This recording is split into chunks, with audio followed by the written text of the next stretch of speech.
অনেকদিন থেকে ভাবছি যে শীতের মধ্যে একটু হাঁস খাবো আসলে হাঁসের লোম বা হচ্ছে যে ছোট ছোট পালকগুলো তোলার ভয়ে আসলে হাঁস কেনা হয় না। তো আজকে হাঁস একটা নিয়ে এসেছি, আর হাঁসের সঙ্গে আজকে ভুনা খিচুড়ি হবে। আর ছেলেও বাসায় আছে, স্পেশালি ছেলে ফ্যামিলি নিয়ে খাওয়ার একটা মজা আলাদা, সবকিছু একা একা। তো ছেলে যেহেতু মাদ্রাসা থেকে একা একা কোনো কিছু খেতে ইচ্ছে করে না, এর জন্য আজকে ভাবলাম ছেলে আসছে এটা করে ফেলি। তা আমি এই যে মুগের ডাল, মসুর ডাল আর পোলায়ের চাল নিয়েছি খিচুড়ি রান্না করবো এর জন্য। আর 1 ঘন্টা আগে আমি এটা ভিজিয়ে রেখেছিলাম। তো এখন আমি ধুয়ে পানিটা ঝরিয়ে নিব স্টেনার নিতে।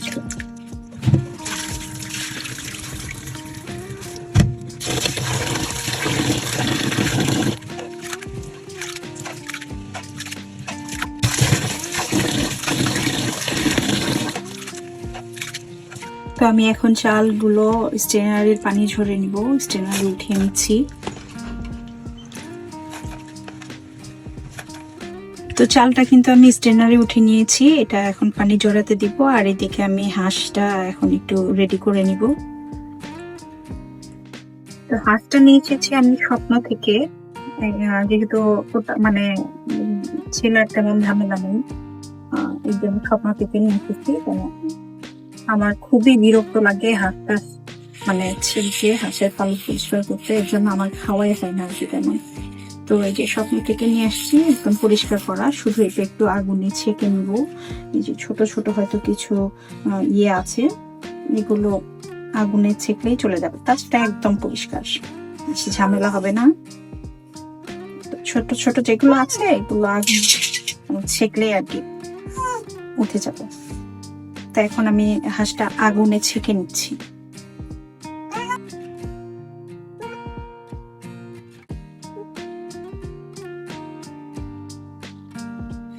গ্যাস অনেক কম, মানে আমার এখানে যখন এতটুকু গ্যাস থাকে অন্য বাড়িতে কিন্তু একেবারে বেশি থাকে না। আমার এখানে আল্লাহর রহমতে মানে গ্যাস কখনো চলে যায় না, তবে কমে যায়। তো আমি হাঁসটা এই যে একটা ইয়ের উপর দিয়ে নিচ্ছি।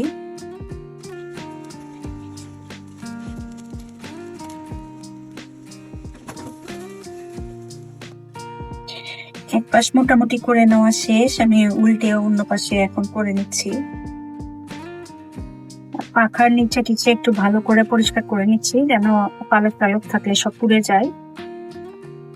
এখন গলার পাশটা করে নিচ্ছি, গলাতেই কিন্তু পালক গুলো বেশি থাকে, একেবারে ছোট ছোট পালক গুলা।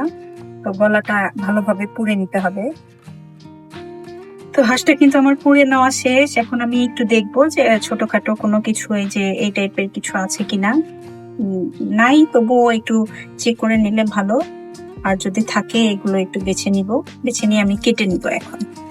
তো হাঁসটা বাছা শেষ, এখন আমি এই স্ট্রেনারটা দিয়ে একটু হাঁসটা সুন্দর করে এভাবে ইয়ে করে নিব, তাতে গুঁড়া গুঁড়া যদি কিছু থাকে সব চলে যাবে।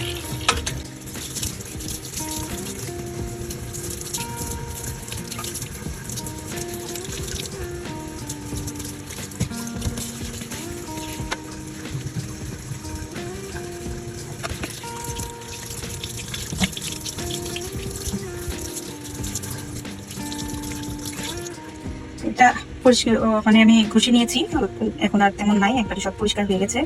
এখন আমি এটা কুটে নিব। এখন আমি হাঁসটা কুটে নিব, যদিও আমি হাঁস খুব একটা ভালোভাবে কুটতে পারি না। লিও যাও, ওইদিকে যাও। তারপরেও দেখা যাক কতটুকু মানে পারা যায়।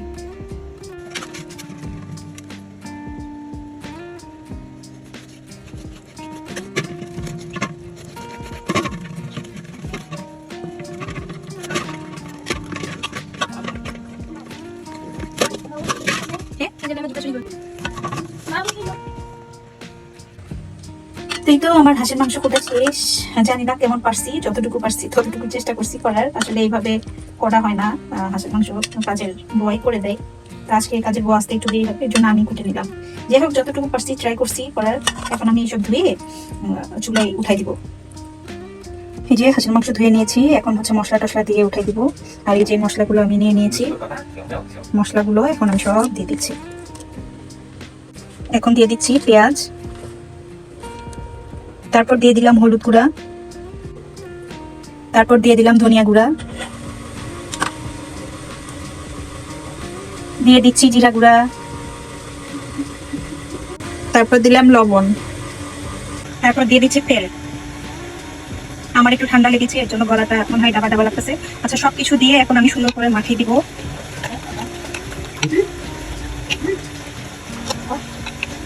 ও সরি, মরিচের গুঁড়া দেওয়া হয়নি। তারপর দিয়ে দিলাম মরিচের গুঁড়া। আমার মরিচের গুঁড়া দেওয়ার কথা মনেই ছিল না। যাই হোক, সব মিলে এখন মাখিয়ে দিচ্ছি।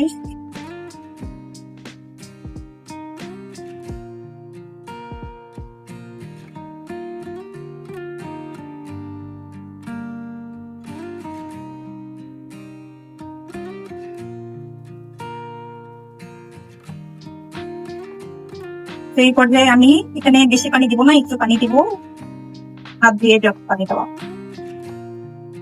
ওকে ডান। এখন আমি এখানে কিছু কাঁচামরিচ চিটে দিচ্ছি। হাঁসের মাংস তো একটু ঝাল ঝাল না হলে আর কি ভালো লাগে না। তো এটা অলমোস্ট ডান। এখন আমি উঠাই দেবো চুলাতে। আর এখন আমি খিচুড়ির জন্য গরম পানি উঠাই দিলাম। উঠাই দিয়ে এখন আমি মটরশুঁটি গুলো বেছে নিব। যেহেতু আমার মটরশুঁটি বাছা নাই, এগুলো বাছতেও সময় লাগবে, তো এই সময়টা আমি কাজে লাগালাম।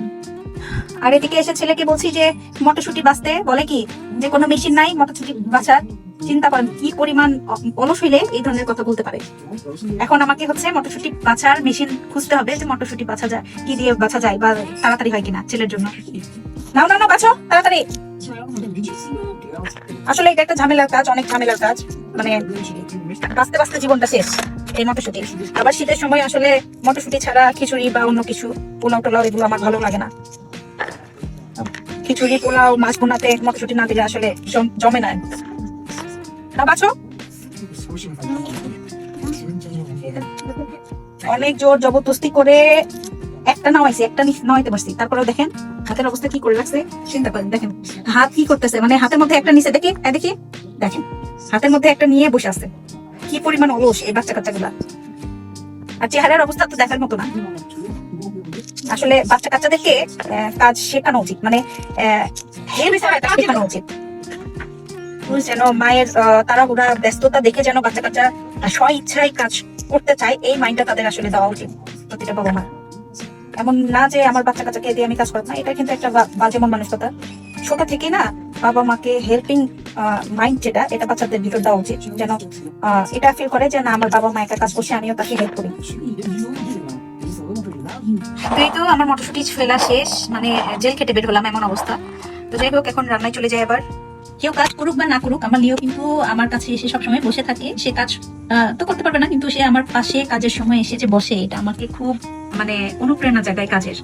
কেমন যেন মানে একটা তৃপ্তি কাজ করে ও যখন আমার পাশে এসে বসে কাজের সময়। আর এদিকে পানির বলকও চলে এসেছে। এখন আমি এটা নামিয়ে নিয়ে খিচুড়ির জন্য ডিশ উঠাই দিব।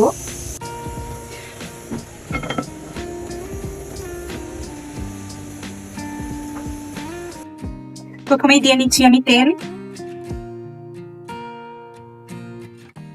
তারপর দিয়ে দিচ্ছি মশলাগুলো।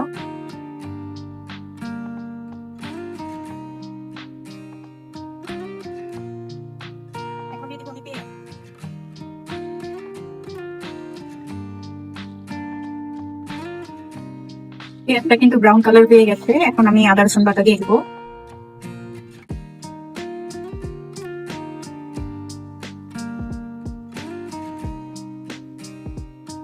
ভালো করে মিক্স করে দেবো। আদা রসুন বাটাটা একটু ধুয়ে দেবো।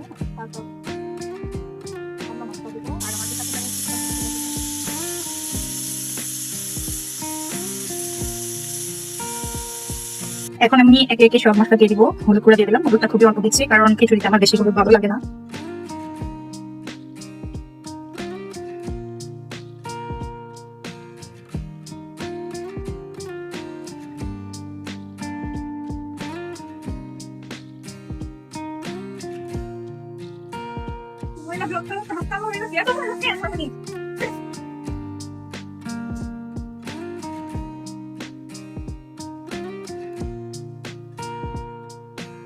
পানি দিয়ে নিলাম কষানোর জন্য মশলাটা।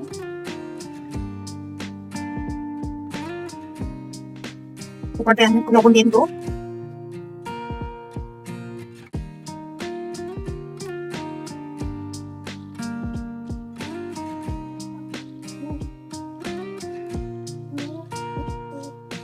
মশলার সব তেল উঠে আসছে, তারপর আমি মটরশুটির চালটা দিয়ে নিবো।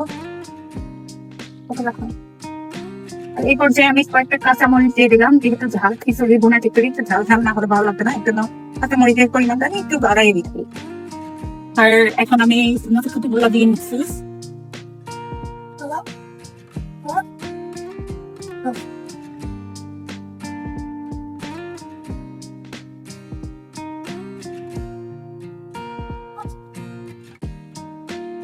এখন আমি চালটা দিয়ে নিব, কারণ মশলা কষানো ভালোভাবে হয়ে গেছে। চালটা দিয়ে এখন কষিয়ে নিব।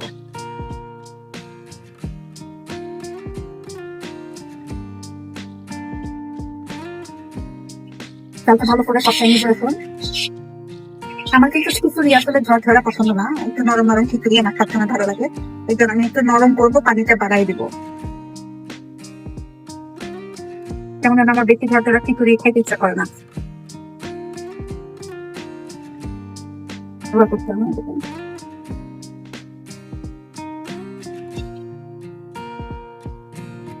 আমি একটু পানি বেশি করে অ্যাড করবো, কারণ যেটা খিচুড়িটা নরম করবো ওই জন্য পানিটা বেশি দিতে। এখন মাংসটা বাগার দিয়ে নিবো। মাংস হয়ে গেছে, মাংস বাগার দেওয়ার জন্য পেঁয়াজ ভেজে নিচ্ছি।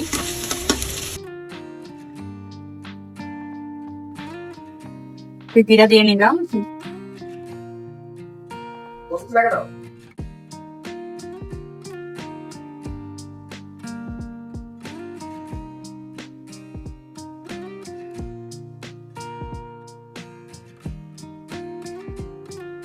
মাংস বাগার দেওয়া শেষ, আমার রান্নাও শেষ।